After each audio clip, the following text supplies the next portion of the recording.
सलाम आहे खरंच.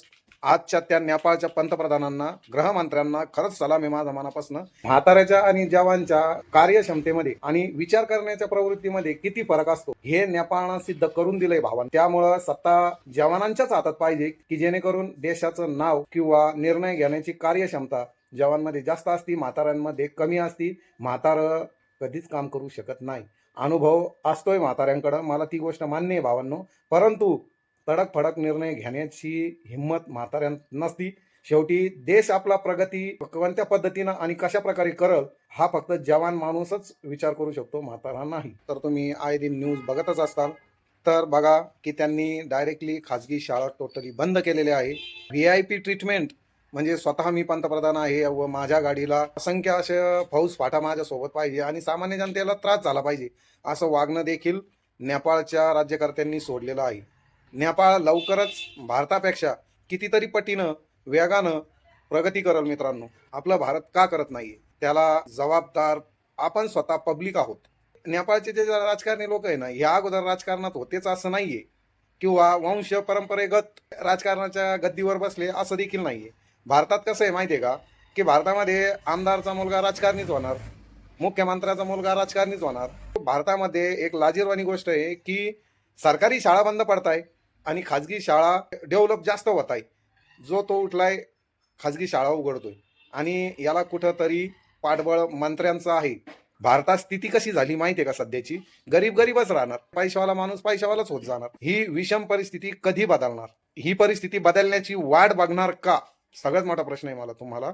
आपण काय विचार करतो, नाही यार कोणीतरी येणार आणि ही परिस्थिती बदलणार. नाही मित्रांनो, ही परिस्थिती आपल्याला स्वतः बदलावं लागणार आहे.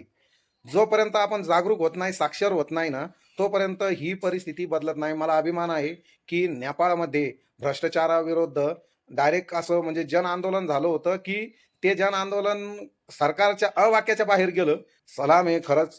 आजच्या त्या नेपाळच्या पंतप्रधानांना, गृहमंत्र्यांना खरंच सलाम आहे माझा मनापासून, की त्यांनी नेपाळच्या आर्थिकदृष्ट्या म्हणा किंवा पूर्ण ताकदीनिशी ते सरकार पलटून लावलं आणि स्वतःचं सरकार निर्माण केलं, जेणे म्हणजे सामान्य जनतेचं सरकार निर्माण झालंय. आज तुम्ही विचार करा भारतात काय स्थिती आहे. सरकारी शाळा बंद पडण्याच्या मार्गावरती आहे, सरकारी दवाखाने भारतातले बंद पडण्याच्या मार्गावर आहे. इथं जे नाही ते प्रायव्हेटीकरण करण्यात येत आहे. का याचा कधी विचार केलाय का? कारण की प्रायव्हेटीकरणामुळं ज्यांचे घरं भरायचे ना, त्यांचे अतोनात घरं भरण्यात येत आहे मित्रांनो. कारण की तुम्हाला सांगतो, सोलार कंपनी पण या साध्या माणसाची नाहीये, अडाणी साहेबाची आहे. कोण येते? गुजराती.